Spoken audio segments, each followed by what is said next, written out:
دغه خبر مې لږ په دقت سوار وای خیره. زه خو دغه یوه سندرې بیخي لیونی کړی یم. کار ته یې راړوم، پورته یې راړوم، اخ جانان دی وطن، اخ جانان دی وطن. نو یو دوې کلمې خبرو ته مې لطفا تا آخره پورې غوږ ونیسئ.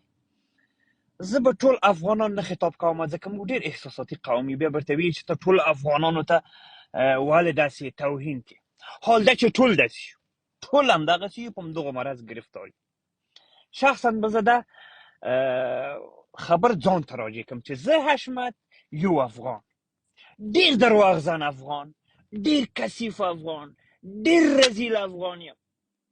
کله چې په وطن کې وم سترګې به مې وروځي چې په یوه قرعه کشۍ کې، په یوه سیستم کې، په یوه رقم د رقمو د افغانستان نه ووځم برون ته. بیا به چیغې ویم چې اخ جانان دی وطن. چې کله چې د افغانستان نه ووځم راشم نورو ممالکو ته، فکر وکړه امریکا ته یا اروپا ته، سترګې به مې وروځي چې څه خلې زه د هغو ګرین کارت واخلم، څه خلې مثلا د هغو پاسپورت واخلم. کله چې پاسپورت واخلم بیا به نو 100 رقمه میمانه وي.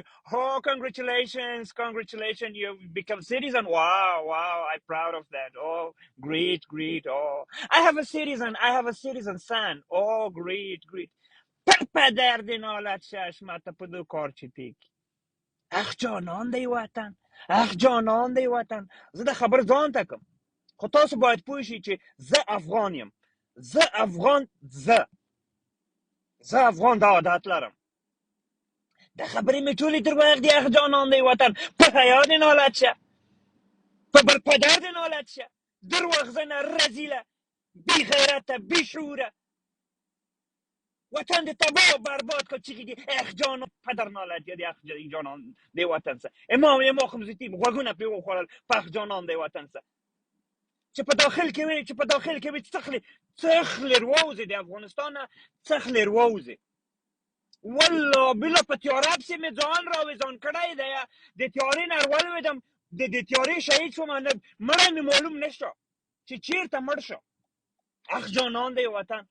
دلته چې راشم لالهان د سرګردانه په دې پسې وم چې څخلې یو آی ډي واخلم، څخلې ګرین کارت واخلم، څخلې پاسپورت واخلم، او افتخار په دې کوم چې زوی سره مې په کور کې انګلیسي خبرې کوم.